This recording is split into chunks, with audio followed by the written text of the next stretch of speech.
చదివితే చదువుకోమను, లేకపోతే వెళ్ళిపోమను. మన గౌరవ గరికపాటి గారు చెప్పే మాటలు ఈ మధ్య సోషల్ మీడియాలో చాలా వైరల్ అవుతుంది, ప్రతి ఒక్కరికి తెలిసిందే. ముఖ్యంగా మా ఆంధ్ర రాష్ట్రంలో మన్యం ప్రాంతంలో బావిన మండలమే కనుక చూసుకుంటే కొన్ని సంవత్సరాల క్రితం ప్రతి ఒక్క తల్లిదండ్రి కూడా వలసపోయేటప్పుడు వాళ్ళతో పాటు పిల్లలను కూడా పెంచడం కష్టమై వలస తీసుకొని పోయేవాళ్ళు. వాళ్ళను ఏదో హోటల్లోనో కిరాణా షాప్లోనో వేస్తే 100-50 వేస్తే మా ఫ్యామిలీ గడిచిద్ది కదా అనే ఆలోచనలో ఉండేవాళ్ళు.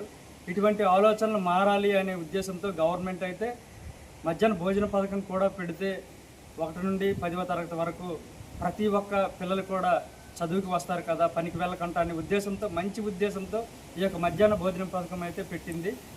దీంట్లో పోషకాహార లోపం కూడా లేకుండా పిల్లలు హెల్తీగా ఉంటే చదువుకుంటారనే ఒక ఉద్దేశంతో గుడ్ అయితే మధ్యాహ్న భోజన పథకంలో పెట్టింది.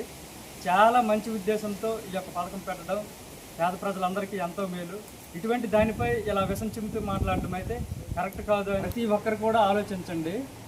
గవర్నమెంట్ స్కూల్లో గవర్నమెంట్ ఫుడ్ ఇస్తున్నారు, షూస్ ఇస్తున్నారు, బుక్స్ ఇస్తున్నారు, హాస్టల్ వసతి ఇస్తున్నారు. ఇన్ని ఇచ్చినప్పటికి కూడా గవర్నమెంట్ స్కూల్లో జాయిన్ అవ్వకుండా ప్రైవేట్ స్కూల్లో జాయిన్ అవ్వడానికి కారణం ఏంటి? ఒకసారి ఆలోచించండి. ప్రతి ఒక్కరు కూడా గవర్నమెంట్ స్కూల్ని చిన్న చూపు చూడడం ఎంతవరకు కరెక్ట్? ప్రతి ఒక్కరు గుండెల మీద చేసుకొని చెప్పండి. పేద ప్రజలు చదివే స్కూల్లో అయినా పేద ప్రజలైనా అంత చిన్న చూపు ఎందుకు నాకు అర్థం కావట్లేదు. ప్రతి ఒక్కరు కూడా ఇంత గవర్నమెంట్ ప్రొవైడ్ చేస్తూ ఇన్ని ఇచ్చినప్పటికి కూడా ప్రైవేట్ స్కూల్లో జాయిన్ అవ్వడానికి కారణం ఏంటో అందరికీ తెలుసు. ముఖ్యంగా మా మన్యం ప్రాంతంలో ఈ మధ్య సోషల్ మీడియాలో కూడా మీరు చూసి ఉంటారు. చాలామంది ప్రజలకు, పేద పిల్లలకు బుక్స్ అయితేనేమి, షూస్ అయితేనేమి ఇలా ఒక్కొక్కరు కూడా వెళ్ళి ఇస్తున్నారు. మరి వాళ్ళందరికీ డబ్బు ఎక్కువైపోయి ప్రతి ఒక్కరు వాళ్ళకి ఇస్తున్నారు అంటారా? అంటే ఎంత వెనుకబడి ఉన్నారో ఇంకా అర్థం చేసుకోండి. ఇటువంటి సమయంలో ఇలా మధ్యాహ్న భోజనం పేద ప్రజల పిల్లలకు ఎంతో ఉపయోగపడుతుంది. అటువంటి ఈ యొక్క భోజనంపై ఇలా విషం చెందుతూ మాట్లాడడం అయితే కరెక్ట్ కాదు. అది కూడా మామూలు పర్సన్ కాదు, ఒక హై పొజిషన్లో ఉండే వ్యక్తి ఇలా మాట్లాడడం. అతను ఏ ఒక చిన్న విషయం చెప్పినా ప్రభుత్వానికి అది పాటించడానికి ప్రతి ఒక్కరు రెడీగా ఉంటారు. అటువంటి వ్యక్తి ఇలా మాట్లాడడం అయితే కరెక్ట్ కాదు.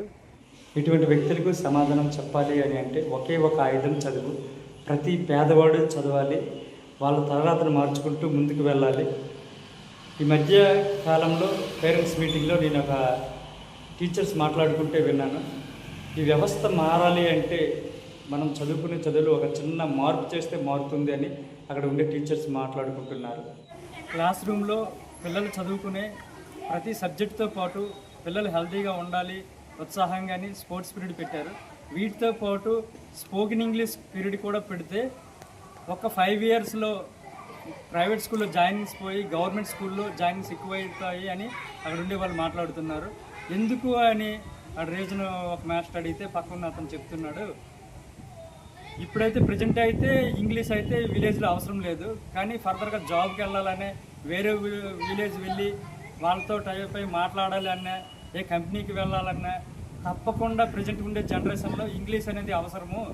ఇదే కనుక గవర్నమెంట్ స్కూల్లో ఇంగ్లీష్, స్పోకెన్ ఇంగ్లీష్ కానీ పెడితే తప్పకుండా 5 సంవత్సరాల్లో స్కూల్ అనేవి మార్పు మొదలవుతుందని అంటున్నారు.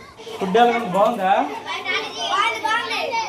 ఈరోజు గుడ్డు చిక్కి బిర్యానీ బాగుందా? వీలైనంత వరకు ప్రతి ఒక్కరికి, పేదవాళ్ళకి మంచి చేయాలనే ఆలోచన ప్రతి ఒక్కరికి రావాలి. ప్రతి ఒక్కరు చదవాలి, అందరూ బాగుండాలని ఆశిస్తూ నేను మీ Tirupatirao. Okay friends, thank you all.